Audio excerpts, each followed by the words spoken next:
This video explains how to create massive pine tree forest in Scandinavian style easy, but also how to create highly detailed aspen trees.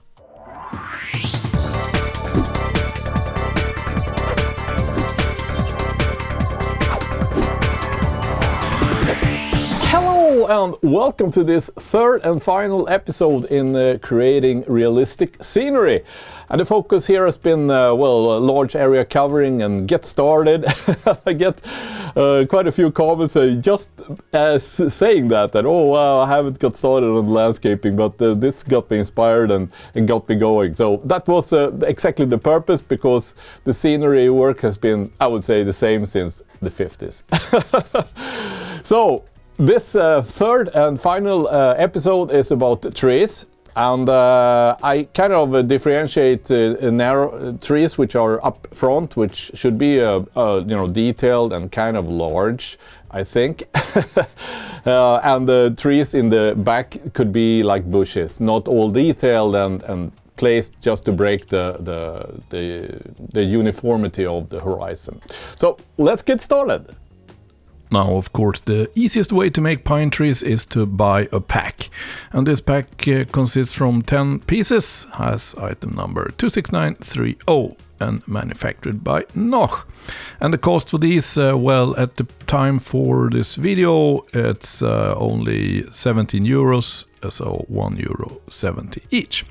What we need to do is to cut away some of the branches to get a more irregular look. This is kind of quickly made. For the pine trees in my region, they're not this green ever actually, so I missed some brown randomly over the pine tree, and it looks like this. So now we turn this kind of manufactured perfect pine tree into something that looks at least a bit realistic. I had the opportunity to visit Sture Bylén, who's been creating large forests of pine trees in Scandinavian style using yarn. And he showed me the process of doing these. You need, of course, then yarn. This is either moss green or olive green yarn. For a standard pine tree, we need 3 meters or 10 feet. We also need one of these steel wires. One can say it's actually more of an iron wire than a steel wire, because it's very soft and very easy to form. The wire type is called soft annealed and is commonly used for crafting.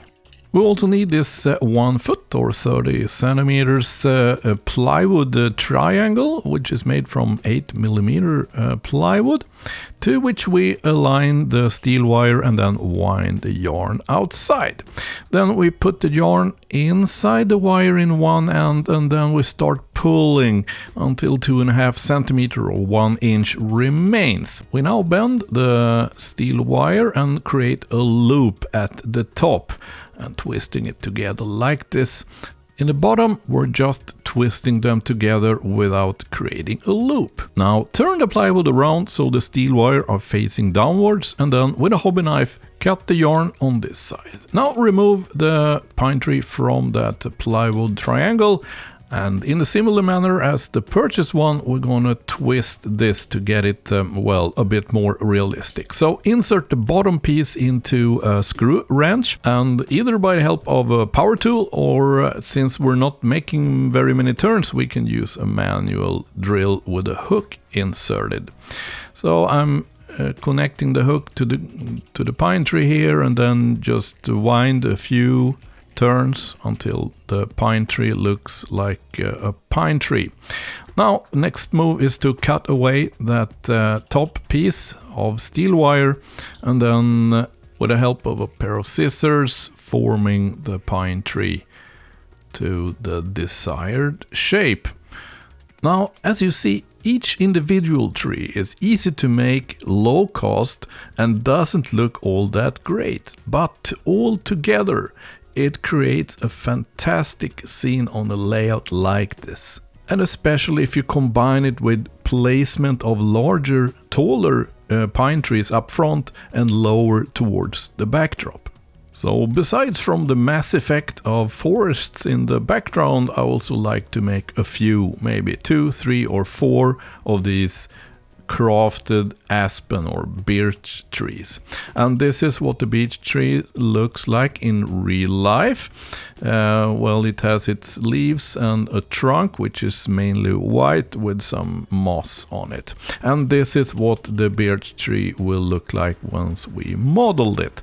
So here we're looking at a completely different type of crafting where we only will have one tree in focus. And then of course that tree will be more important of how it actually looks. In this video I will use steel wire, and this is a kind of standard steel wire which is 0.8 millimeter thick. And you can buy it in any DIY store. This is about 2 decimeters long pieces of this steel wire, and then when I have 5 of them I twist them together at the base like this. So then I basically get 3 trees. The idea here is that the first tree will have the branches in the lower part of the tree. The second tree will have the mid branches, and the third one will mainly have branches for the top. The branches is folded like this and inserted as I move upwards in the tree. So this way I avoid having tons of wires to start with. I add instead wires on the way up. This vastly simplifies the twisting work, and you don't need any tools to do the twisting. Another trick to get a realistic look out of a wire tree like this is to continue to add branches on the branches. And I typically add first one folded piece of steel wire, and each of these I add another. So I get 8 twigs in the end of every branch. And by the use of this process I continuously extend the length of the trunk at the same time as I keep the 5 steel wires going up in the trees, maintaining the same thickness of the trunk. And that is of course the reason for having 3 of the trees in each, is to get a thicker trunk, because the trunks are typically not as thin as this. So when I feel happy with the amount of branches, I twist the trees together. The 3 of them now become one here. So I twist the base together, and then I start cutting the length of the branches, so I get a nice outline of the tree. Now the twigs of the aspen tree are kind of hanging in the end. They're mainly pointing slightly upwards, but then in the end they're hanging. So I'm bending all of the twigs or end of the branches downwards. With that done, I'm covering the entire tree with wood glue. That's PVA-B glue, or well, in Germany it's Kanal, and in US it's Elmer Construction, and kind of richly here down on the trunk. And once the glue is still wet, I sprinkle in tiles grout, and preferably kind of dark. So this is a dark gray grout, which I used for my bathroom floor. So I got about 1 kilo over, and then it looks like this. The grout adds texture and surface to all the branches and the trunk. But for the lower part here, as soon as it has dried, I add another layer of glue, and then into that of course I sprinkle another layer of tiles grout, so like this.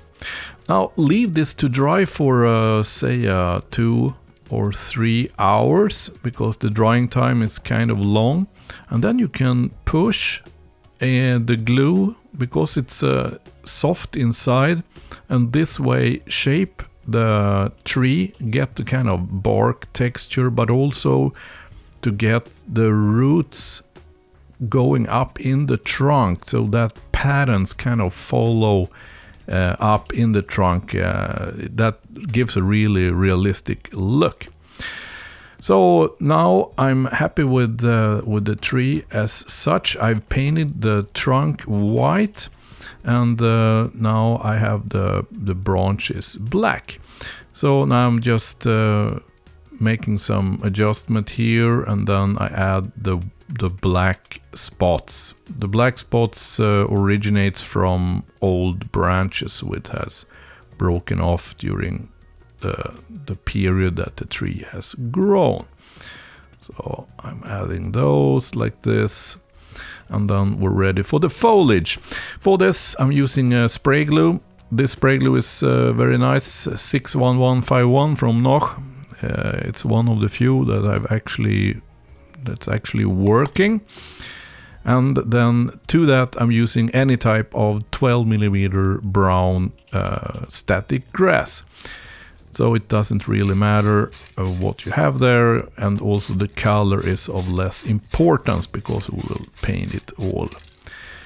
So now I first mist spray glue over the branches, and then I sprinkle in 12mm static grass. Then I use my hair dryer to, well, dry the glue, but also to push the static grass downwards, so it's kind of hanging from the branches downwards. And into this I mist another go with spray glue, and then I sprinkle in 6mm static grass into that. Shake excess grass off, and then I'm using a stiff paintbrush to just remove the static grass which had kind of landed onto the trunk. If you used another color of the static grass than brown, you might consider painting, spray painting the branches before applying the leaves. And the leaves, yeah, I'm using Noch leaves here, and I'm comparing with, this is an actual birch leaf from my garden, and it matches up with the middle green pretty well. So I'm going for middle green, misting more of that spray glue into the foliage of the tree, and then I'm sprinkling in the leaves both from top and from bottom. And of course, the more leaves you add, the less transparency you get from the tree. So, and also a good idea is to add a last layer of spray glue on top, because that helps the leaves to remain in the tree and not land below. Alright, so there you have it. Everything from one crafted birch or aspen tree, which takes about 2 hours to make, down to, you know, this 20-second pine tree made by Sture Billén. And I want to say a big thank you to Sture for hosting me, and that he showed me how he's doing his pine trees. And did you know that he actually made an excess of 1,500 pine trees for his layouts made from yarn? So that's a kind of a remarkable achievement as well. But once you get started, it goes actually pretty fast. I hope you have used for the information provided on the channel here and like the content. If you do, please consider to support the channel. Get over to Patreon, set up a support account there from, you know, $1-2 per month, or make a one-off donation using the PayPal dialog found in the video description below. And if you're not yet a subscriber to the channel, subscribe, enable that little bell, and you will get a notification once next video gets published. Until that happens, see ya.